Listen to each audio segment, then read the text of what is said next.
Hello, everybody out there. If you're getting this message, we are about to go live. If it isn't yet, oh, here. No, it's not going to go live quite yet. I got to put a title on this. It isn't one thing, it's another.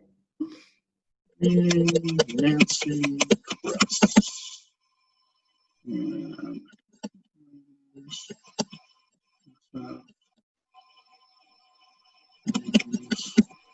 All right. And now we should be broadcasting live on Oops. I'm going to go ahead and refresh to see if I start seeing this feed come out on the Baen end of things.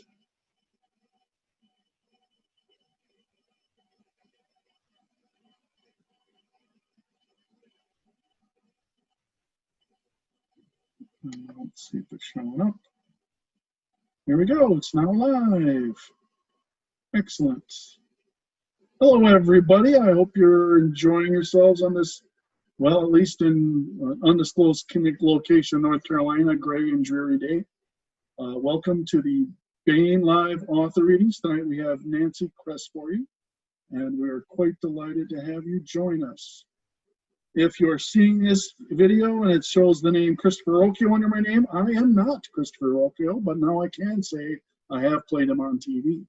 My name's Jim Minz. I'm executive editor, but of course, Christopher is the man who's been doing the yeoman's work on this live reading series for us, nigh on 8 weeks. And I've decided to help him with some of the hosting duties, in no small part because a very old friend of mine who I've been working with off and on for decades is going to be our guest tonight. And again, this is the Baen Live reading series, and we've got Nancy Kress. Why don't you say hello, Nancy? Hello, and you didn't have to tell everybody we'd been working together for decades. That makes us sound even older than we actually are. Well, I think all you got to do is look at your bibliography and it becomes quite apparent rather quickly. Even if you're looking at when Beggars in Spain came out, which of course is not your first work, just perhaps the first one that registered on people's radars after it won the Hugo. Anyway, one of the things that's great about this, while we don't actually have a physical copy of the book, and I want to mention this, we're here, Nancy's going to be reading from her brand new Baen novel out this month, The 11th Gate, and really, truly, it is out this month. Now, there were some difficulties when the Simon & Schuster warehouse was shut down due to COVID, but the books do exist. They are shipping now. We have copies in the office. You will be able to find them in bookstores very shortly. If you really can't wait, of course, the ebook is currently available, absolutely available on the Baen website. And without having one of the physical copies of the books here to share, I thought I'd have a little bit more fun. Much like with those of you who've been to our virtual roadshows, the advantage of doing the screens is that I can actually show you the cover art as well as the image. So we're going to go ahead and push this out. Hopefully this is going to be working in a second. What we see here is the big, beautiful art by Baen Editor. Bob, of course, is another guy who's been at this for more than a few decades and been winning Hugo Awards for a long time. And this is just a stunning piece of art. And of course, what you're seeing depicted there is one of these wonderful Stargates from Nancy's new hard SF space opera. And one of the fun things about doing it this way is you get to see that full piece of art. Because of course, when we go ahead and make it into a book, sometimes it gets a little bit more difficult to see the image because of course we're forced to put type on it, trim it to the actual size of the book, and all those other things that of course helps reduce and diminish the effect of the artist's beautiful piece.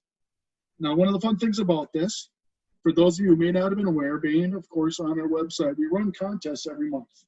Some of them are fairly simple, like this month's. Others, we do something more elaborate. Every few years, we do a contest inviting people to send in a MP4 of a ship blowing up for us to use as part of our slideshow, things like that. But this month is one of our more straightforward contests. Get a chance to win a signed copy of The 11th Gate. Now, it's been actually open since the beginning of the month, and it's closing for submissions tonight. It's as simple as sending an email right there to contest@baen.com. Make sure in the subject line you just write May Contest, and in the main body of the email, just go ahead and write your name and mailing address. It's going to be a random drawing. One lucky person will win an autographed copy of The 11th Gate. Now, For those of you who are here tonight, we've got an added bonus. We're going to be giving away 3 copies of the ebook of the 11th Gate, but you're going to have to earn it. I'm going to have the Facebook comment section up and running, keeping an eye on things. Nancy's going to be doing a reading for a short while, and then we're going to be answering questions, your questions. And those whose questions I read off and give to Nancy as a oral question to be answered live to the audience will get a free ebook for the first 3 questions that I read. So be sure to think about what you may want to ask Nancy, whether it's about the 11th Gate, whether it's about any of our other many successful series, the Probability series, the Beggars in Spain series, the more recent Tomorrow series. Of course, Nancy is an author who's been around for a little while, as we may have intimated. At this point, she has 36 books published, 29 novels, 4 story collections, and 3 books about the craft of writing. She's won 6 Nebula Awards, 2 Hugo Awards, the Theodore Sturgeon Award, as well as the John W. Campbell Award for Best Novel. And in fact, I'm kind of chuffed to be working with Nancy again because, well, the last time she and I worked on a novel together, it actually was back at Tor Books on a certain trilogy, and Probability Space was, of course, the novel that won the John W. Campbell for Best Novel. But tonight we've got 11th Gate, and I think without further ado, I'll let Nancy go ahead and take it from here. Let me switch the screen on over so you get to see her, but if you want to get that email in, last chance, get it sent now, contest@baen.com, May contest, your contact information in it. And now we'll turn it over to Nancy. Thank you, Jim. Of course, now you've said twice how old I am, but I'm going to let that go. The 11th Gate is a space opera, and it's about power and economic resources and the tension that exists between political entities and how easily that tension can be shattered. And if all of that sounds sort of familiar, well, that's semi-intended. But this is a space opera. It takes place a couple hundred years in the future. And there are 8 known worlds which are settled. Well, 7 of them are settled. One of them nobody actually wants except for a research station because there's nothing good about it, including air. They're underground. So I'm going to start. Chapter 1, New California. The wolves needed dusting again. Sloan Peregoy rose from his massive Carthwood desk and ran a finger over the film on the animal's gray pelts and yellow glass eyes. The cleaning bot should have been able to do better than this. He said to the wall screen, "Note to Morris, reprogram J84, dusting." Sophia entered Sloan's office.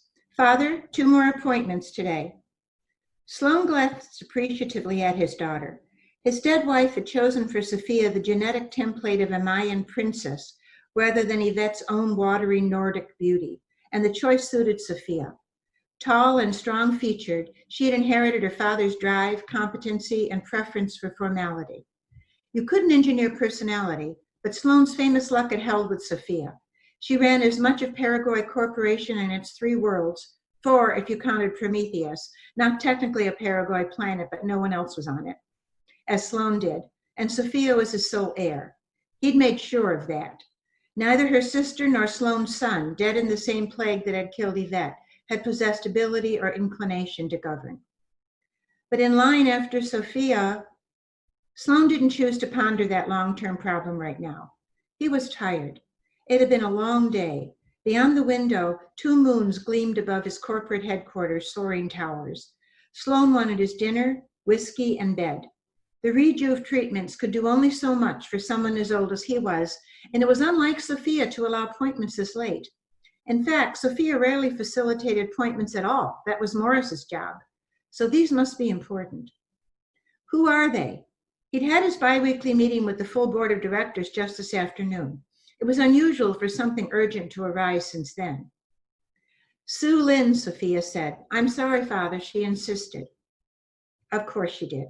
Sophia could have denied Sue Lynn if she'd wanted to. That Sue Lynn was here was testament to the one thing that Sloan and Sophia disagreed on, which it looked like he couldn't avoid after all. Some distant day, Sue Lynn, as Sloan's oldest grandchild, would inherit Peregoy Corporation. Sophia wanted her trained for that, which is why she maximized Sue Lynn's time with her grandfather. Sloan, however, had other plans that he did not yet choose to share with Sophia, too vague still. He said, "Who's the other appointment?" The sharply angled planes of Sophia's beautiful face hardened, which meant that she considered something important. A spacer from Polyglot, who, why would I see a spacer from Polyglot? Who claims to have discovered something important. He's been vetted, and I think you should hear his story. You've already heard it? I have.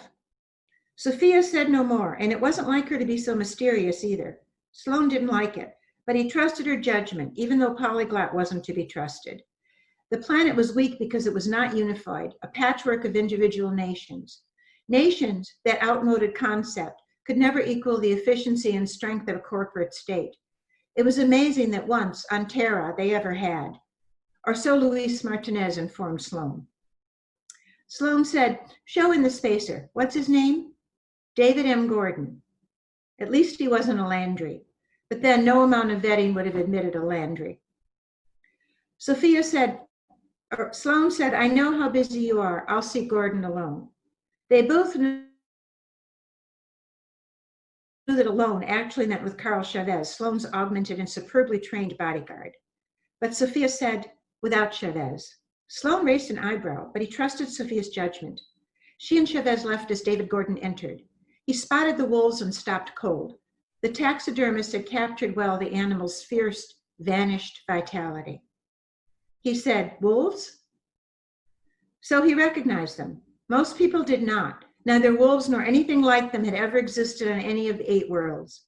Gordon was short enough to suggest no genetic augments, more muscled than most spacers, younger than Sloan had expected. Handsome, with an unpleasant swagger. His eyes, deep brown, studied the wolves. "You had them gene-made? Of course." Of course, indeed. Wolves not only didn't exist on the 8 worlds, they didn't exist on Earth. Almost nothing existed on the ruin that Earth had become, had been allowed to become. Gordon might be intelligent, but he had the bad manners that flourished on Polyglot, the first settled world, neither Peregoy nor Landry. Sloan said deliberately, "Hello, Mr. Gordon. I'm Sloan Peregoy." Gordon ignored the rebuke. "Why did you have the wolves made and then kill them?" "I didn't kill them," Sloan said, irritated. Further rebuke was necessary. Gordon didn't know as much as he thought he did. "They died of natural causes." "Without breeding first?" "Please state your business, Mr. Gordon. My time is limited." Sloan had no intention of explaining to this rude outsider that geneticists had been able to reconstruct the wolves from Terran DNA, but had not been able to create a female that could carry to term. 7 miscarriages had weakened the female. The last had killed her. The male had died alone and defeated, unwilling even to hunt in the preserve that Sloan had created for him. Sloan kept a powerful reminder of what happened to a family that did not expand, did not breed strong heirs, did not continuously master its environment. Gordon's eyes sharpened. "Yes, sir. I've made a discovery that I think will really interest you. I'm proposing that you and I create an expedition to explore it, creating a business deal to share resulting profits." Sloan didn't change expression, despite Gordon's incredible effrontery. Why had Sophia admitted him? Sloan did not see people like this. He was, after all, director of Peregoy Corporation and governor of the corporation's 3 planets, all of which are run both benevolently and with the tight control necessary to ensure that none of them would ever suffer Earth's fate.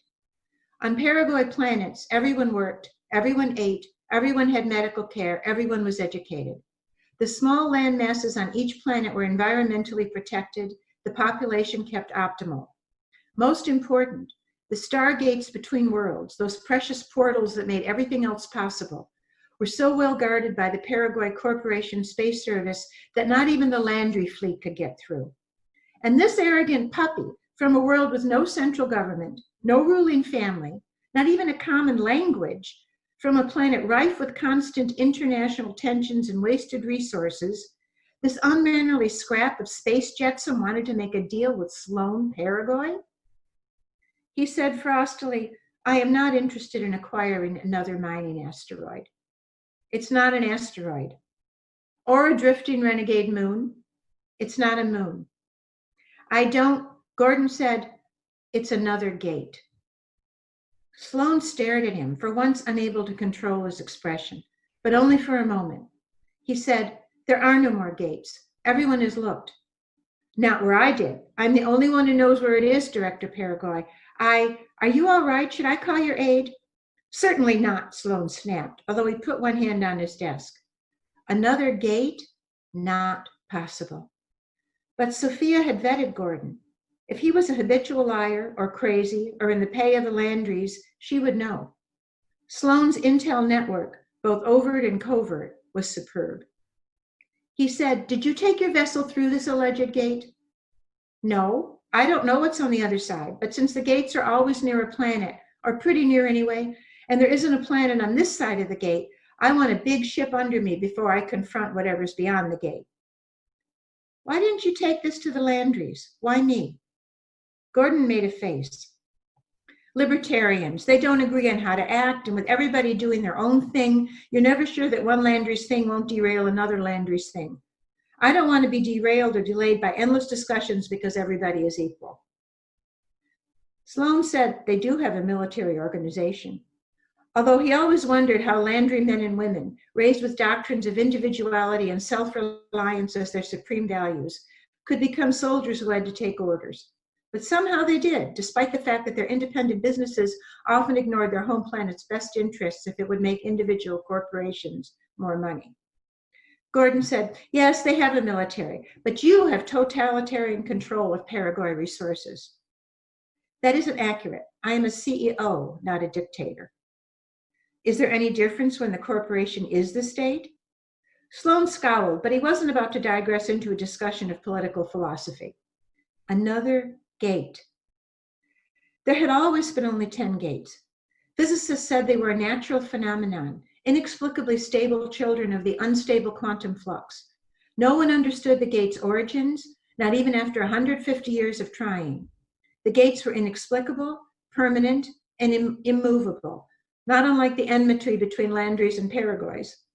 Both families had been among the first to escape the dying Earth, and both had claimed planets connected by the newly discovered gates orbiting Earth's moon. Both had defended their claims. In a bewildering new environment, facing unknown challenges, family was all the settlers had, and they had built civilizations on it. Sloan was not interested in where the gates came from, or why they orbited only habitable worlds. All that was as abstract and pointless as Earth's ancient history. What mattered was the fact of the gates' existence, not their cause. What mattered was Peregoy's corporation's obligations to its citizens. What resources or opportunities might lie behind an 11th gate? He said, "Have you proof of this gate, Mr. Gordon?" "I have. Spectrum readings and other scientific evidence." Sloan said to his implant, "Sophia, I want 3 physicists from the university here immediately." She said, "I already have them waiting." Sloan moved towards a conference room, saying over his shoulder, "This way, Mr. Gordon." Gordon followed him. Sue Lin would have to wait. Let her pout. She never wanted anything substantial anyway. Another gate. As Sloan passed the dead wolves, their dusty, glassy, yellow eyes gleamed at him in the overhead light. David Gordon blinked at the size and opulence of the conference room. Well, what did he expect? This was Sloan Peregoy. Certainly no Landry had ever seen this gorgeous room with its curved walls softly programmed in shifting pastels. Although if it hadn't been for Terra Landry, David wouldn't be here either. Not that the Peregoys would ever know that. He'd been half afraid that somehow Sloan or his daughter would discover what he and Terra were up to. Weren't the Peregoys famous for their spy network? David must have passed initial vetting, but what about truth drugs or even torture? He'd heard stories. Apparently, the stories weren't true. Landry disinformation, maybe. Nobody seemed eager to drug or torture him. He and Terra might, could it happen, actually get away with this desperate, necessary deception. That would be worth the personal risk. David would be a hero, a man who had single-handedly, well, almost, united worlds, maybe even averting a war. And, not incidentally, for the first time in his ramshackle life, he would be rich. He sat down at the conference table, polished carthwood with inset holoscreens, and watched the scientists file in. I'm skipping chapter 2, and I'm going on to chapter 3. Deep space. The Peregoy cruiser approached the uncharted 11th gate. There, it showed on the view screen, a gorgeous lacy shimmer against the blackness of space, its sensory data creating the same incomprehensible pattern as the other gates. David Gordon's fists balled in excitement. David wasn't captain on the Samuel Peregoy. Sloan hadn't agreed to that. Well, much as David had wanted to captain her, the decision made sense. He'd never had the con on something as big as this.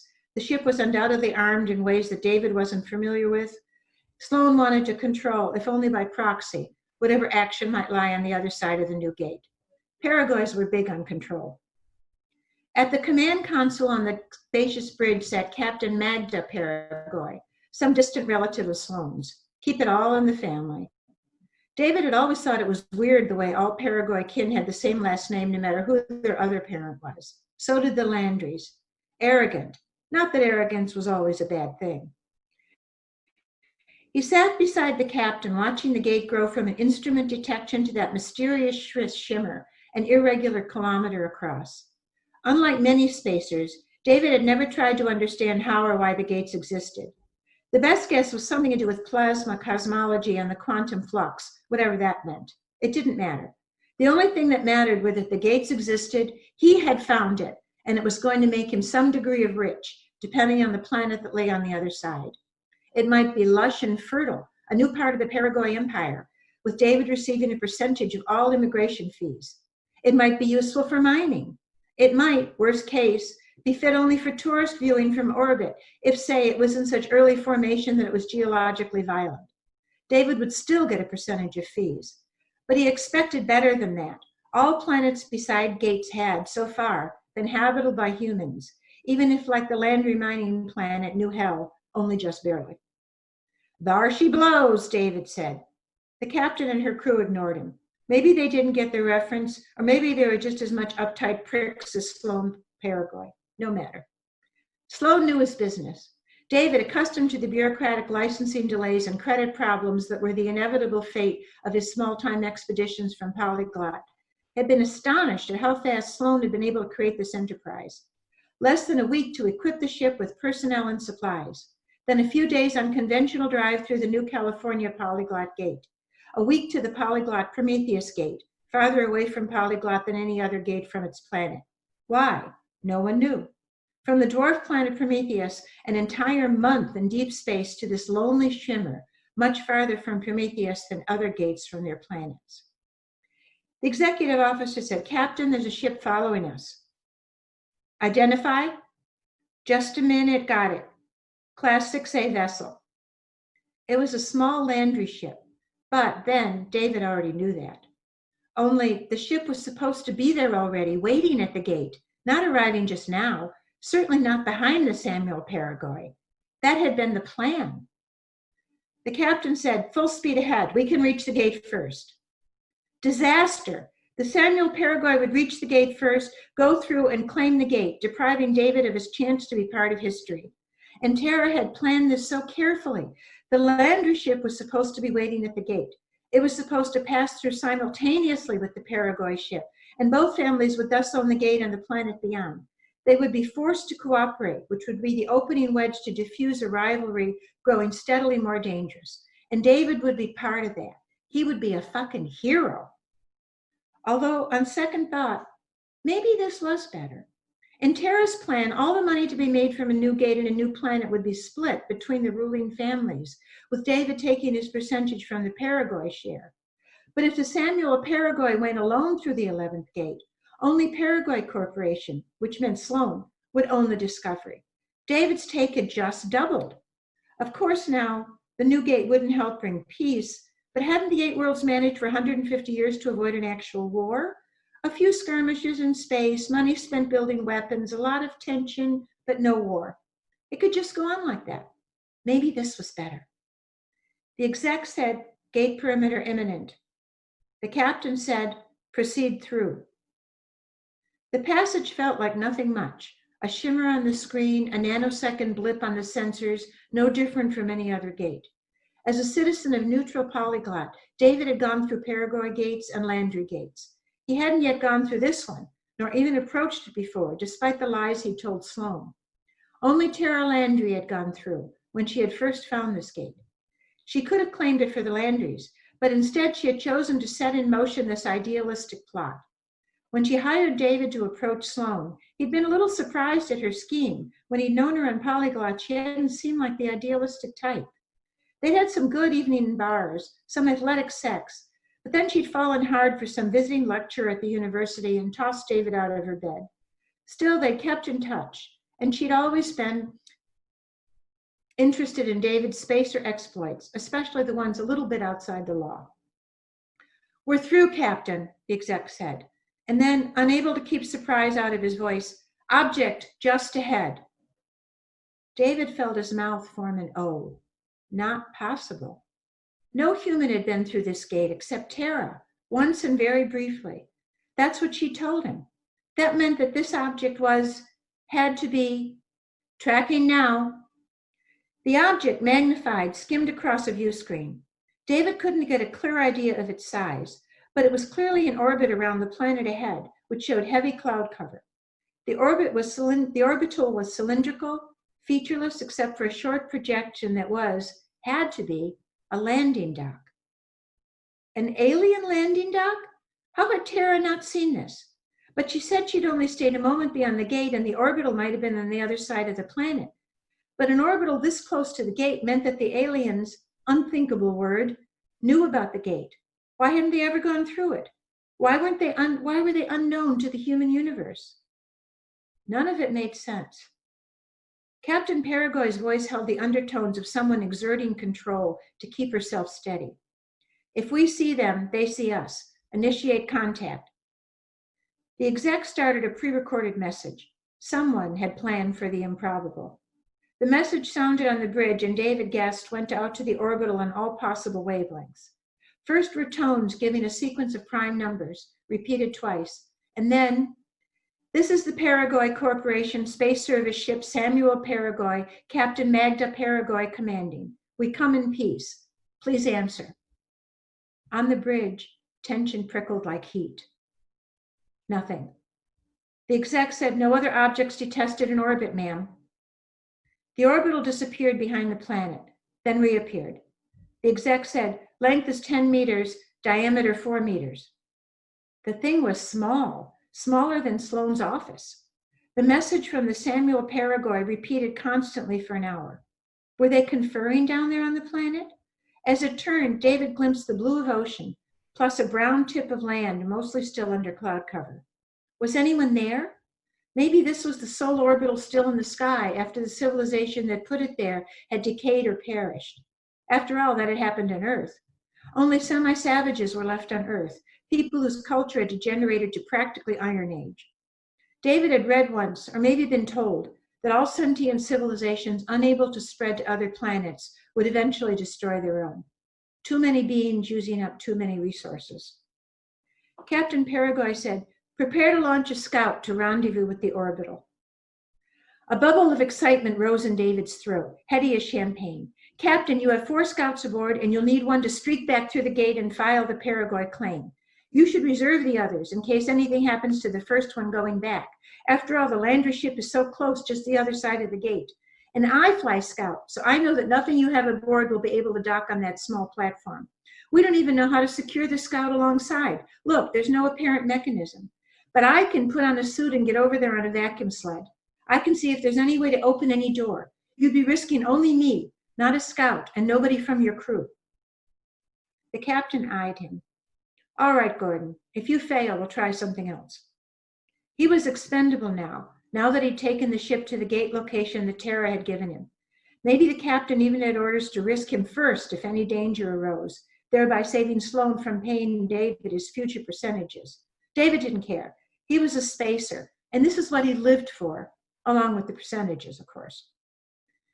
10 minutes later, just as he finished checking and donning his suit, he entered the airlock, waiting for the ship to match trajectory with the orbital.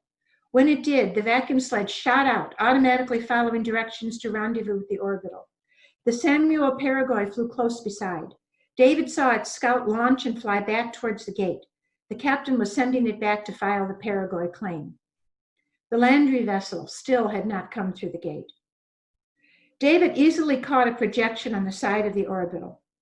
A series of projections he calmed to the ship, along the side above the loading dock, conveniently spaced for handholds. Lucky, but they don't seem to lead to any door. No, wait, there's something there. Are you getting this on cam?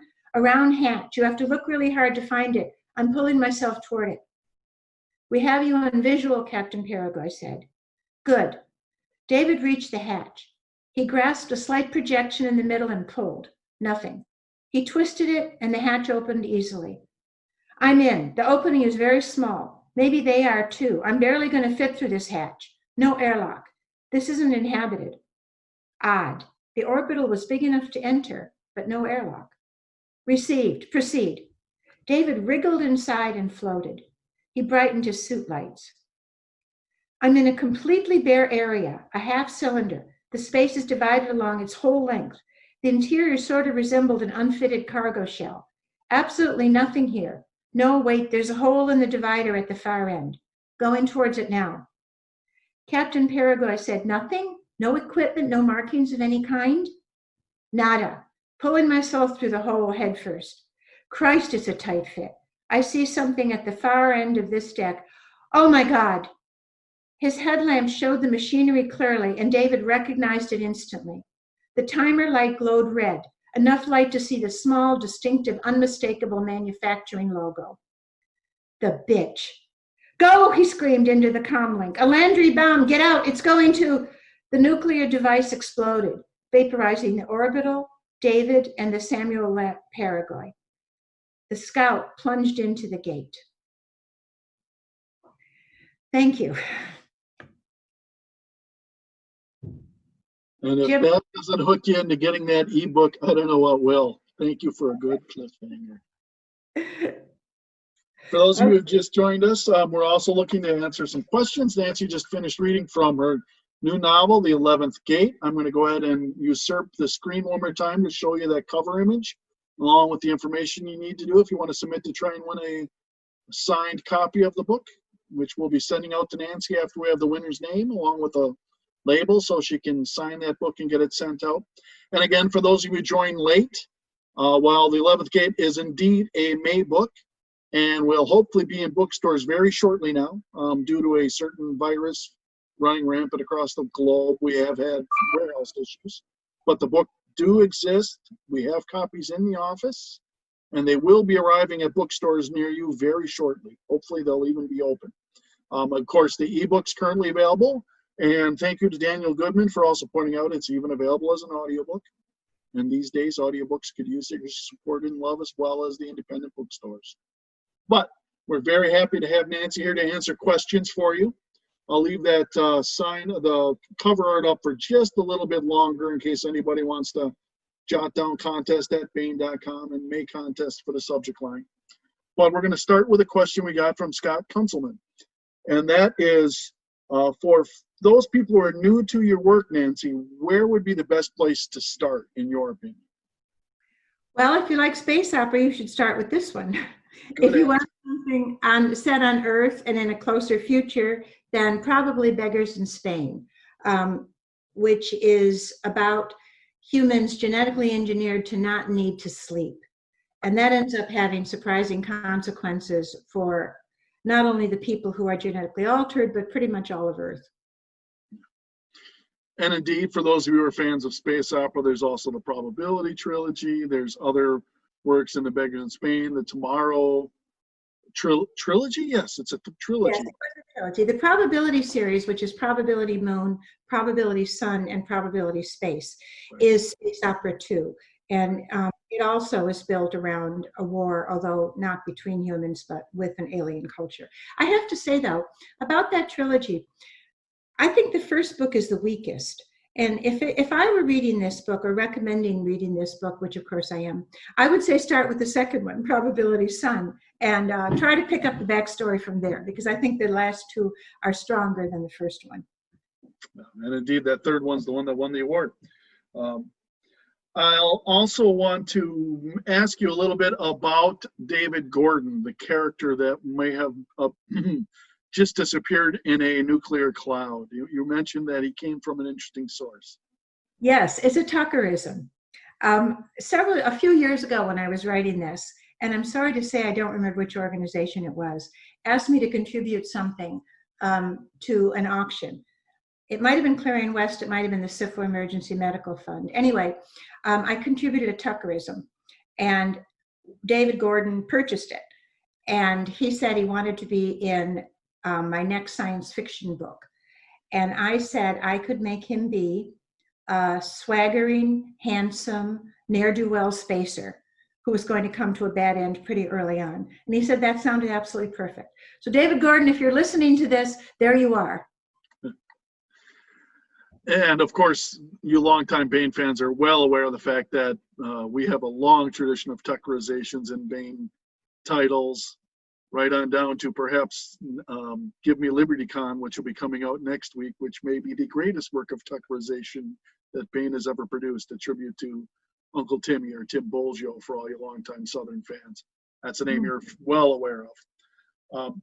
I also wanted to ask you a little bit about your teaching writing and stuff and such. For those of you who aren't aware of it, Nancy's been teaching science fiction for nearly as long as she's been writing it. And from a personal perspective, she is at the top of a very short list of authors who I highly recommend.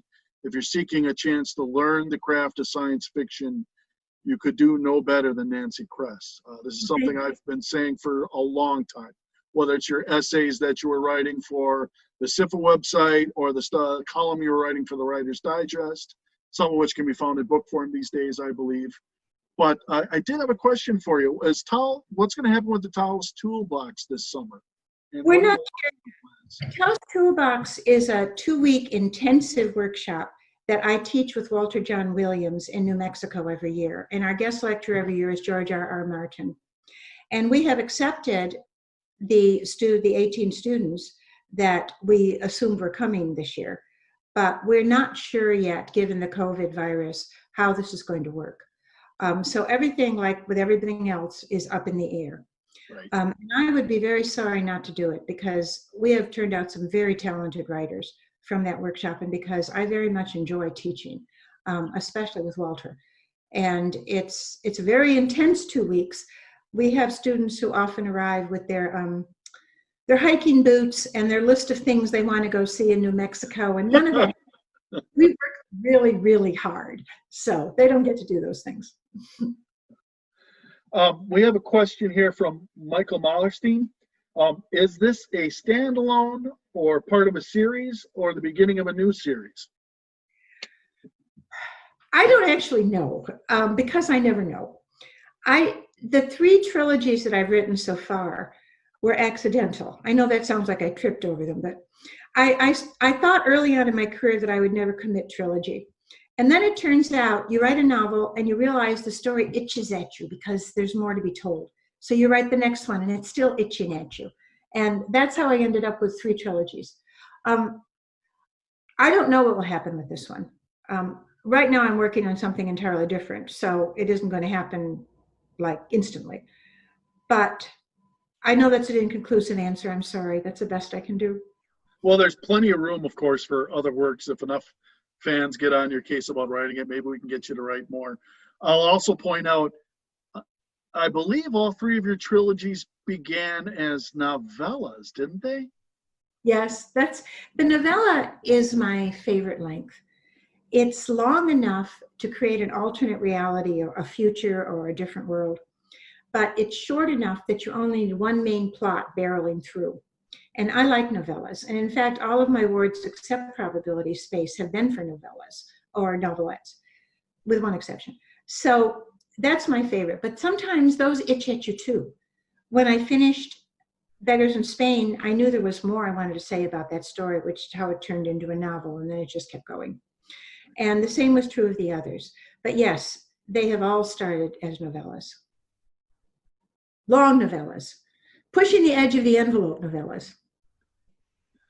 Do you have any ideas in terms of, obviously, with what's going on with the virus, travel and such aren't happening But do you have any long-term plans in terms of what conventions are on maybe next year's horizon or teaching? I know you've also taught at Clarion besides the Taos Toolbox. So Any of the few years down the line for people who maybe supposed to be guest of honor at Worldcon in 2021 in DC.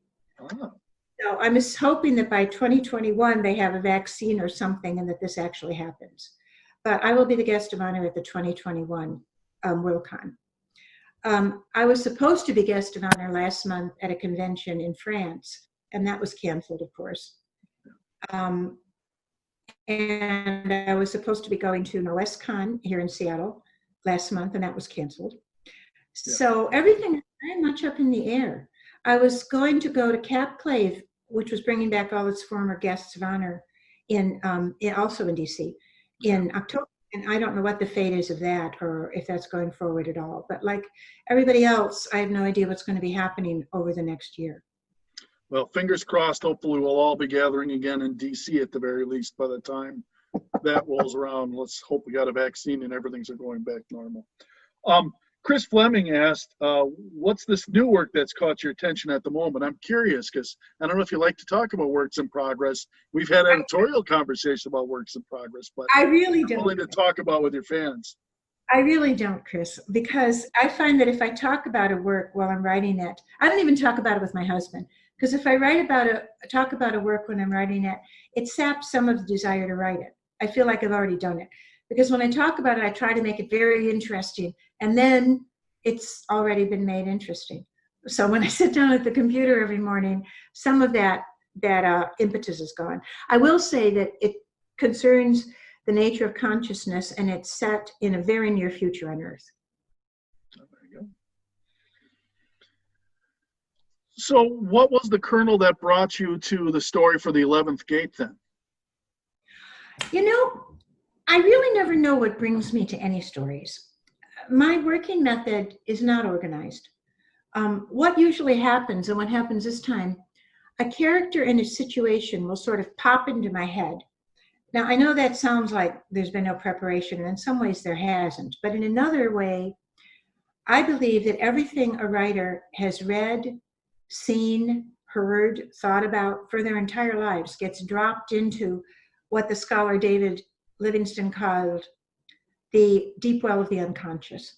And it mutates and crossbreeds down there, and you don't exactly know what's going on, but then something pops up.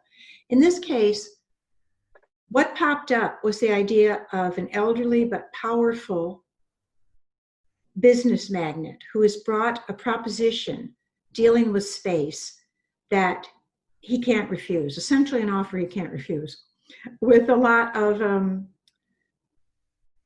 consequences. After I sat down and thought about this for a little while, I had in my mind what the offer would be, although not yet the consequences. And then I wrote the first scene. I always write the first scene very quickly. First scenes are easy for me. And then comes the part, because what follows the first scene? What consequences be? What is this world like? What are the other planets like? Who lives on them? How are their wishes opposed to whatever wishes are going on in the character I've just written? Because there's really only two questions that guide all fiction in any genre. And one is, what do these people want? And the other is, what can go wrong? That gives you motivation and conflict. And once you have those two things, you can fashion a story, but you really can't until you know those things. So I sat down and I thought hard about what Sloane Peregoy wanted, what Terran Landry wanted, what the other people, what Sophia wanted, what Luis Martinez, whom you haven't met yet, wants, what all of the Landry world wants, and what another major character you haven't met, Philip Anderson, wants. And then what can go wrong? And one thing already has, of course, in what I just read, but a lot more goes wrong. And from there, I move forward with the plot. So no, that's a long answer to a short question. I don't know what starts these things in my mind. I read space opera, but then I read almost all genres of science fiction. So it's hard for me to tell. Well, that actually segues very nicely. Another question from Michael Mallerstein, which is wondering, what are other writers that help fire your imagination, that help you feel are definitely more prevalent when it comes to the writing process, inspiring, that fire your deep well of the imagination? I think the best SF writer we ever had was the late Ursula Gwynn. And whenever I feel creativity flagging a little bit, I will take down The Dispossessed or Left Hand of Darkness or the short stories in The Wind's 12 Quarters and just read a little bit. Not because I want to copy her style or because we even write about the same things. We don't.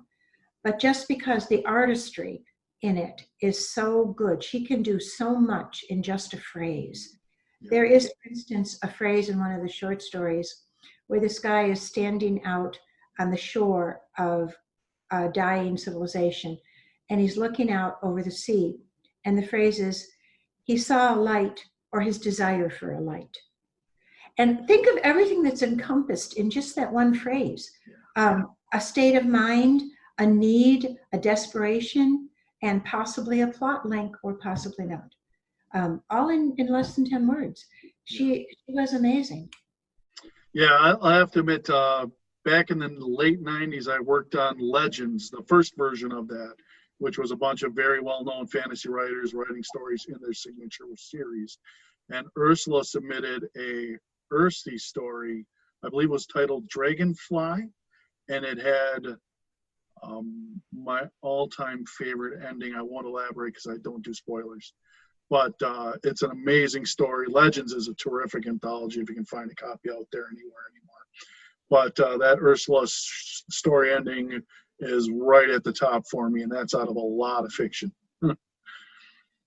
Let me say another writer who had a big effect on my career, and not from his own work, although his own work is extremely good, but from a workshop, and that's Bruce Sterling.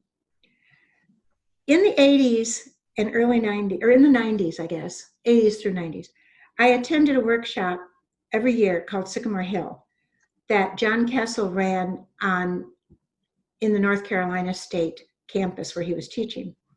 And 17 science fiction writers, professionals, would show up for a week. And all morning we would critique each other's manuscripts. All afternoon we would read the manuscripts for the next day. And in the evening we would drink a lot of white wine and argue about science fiction. Bruce, who I think is a brilliant writer, and I could sit and listen to him for hours, but he's not a tactful man. I know it. When you said argumentative, I certainly thought of Bruce. I know two people who will never set foot in the same state with Bruce Sterling again. Anyway, I had brought a story I knew was not one of my better ones. It was long, but I had run out of time because I was working on something else. And as we were going around the circle critiquing, we came to Bruce, and he said, and I wish I could produce that Texas accent, but I can't. He said, well, Kress, this is a pretty good thing of its kind, but unfortunately its kind is totally obsolete and you're just rearranging decorations on a moldy literary cake. Then the critique went downhill from there.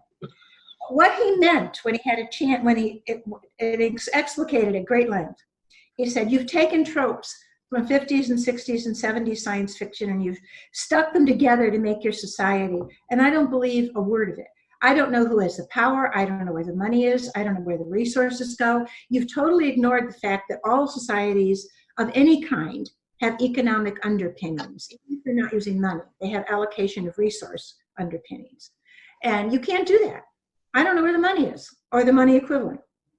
So I went home and I licked my wounds for a couple of weeks. And then I said, damn it, you know, he's right.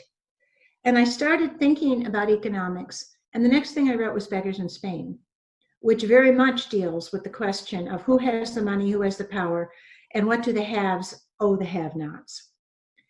And since then, I have kept that in mind. And in 11th Gate, I think it's very much in evidence that I'm dealing with who has the power, who has the resources, how are they using them, and what are the consequences for everybody else.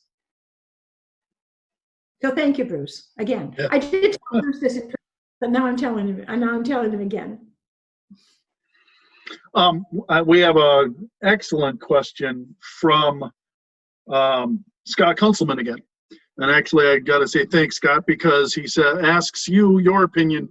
Is it worth reading Peregoy's Wolves from the Baen website before reading 11th Gate, or do you think it'd be better to read it after? You're asking an author if it's worth reading her work? No. Is it worth reading before the 11th Gate or after the 11th Gate? It really doesn't matter. It's a prequel. and it takes place on Earth, and it's about those wolves and how they get up there. So you can read it first, and it won't spoil anything It's a whatsoever. complete standalone, providing the backstory for the wolves. And again, for those of you, I highly doubt this is the case for people who are here, but for those of you who aren't aware of it, on the Baen website, every month we publish some original fiction. Often we also publish some original nonfiction. Usually these pieces tie into the current works coming out from Baen, and in this case, there's Nancy's short story about those wolves, if you're intrigued by the story about the wolves. It's up there on the website right now, absolutely free. I think that we're running about to the end here, and I would like to give you a chance if you have anything else you'd like to add, anything you want to share with your fans before we sign off. No, I don't think so. I want to thank you for this opportunity, Jim. And I enjoyed reading it. I did skip one chapter because I wanted some continuity in what I read. So I skipped chapter 2. But when you read the book, don't skip chapter 2. And indeed, there are warring factions, and you do need to get the points of view from multiple ones, but it's kind of tough to encompass it.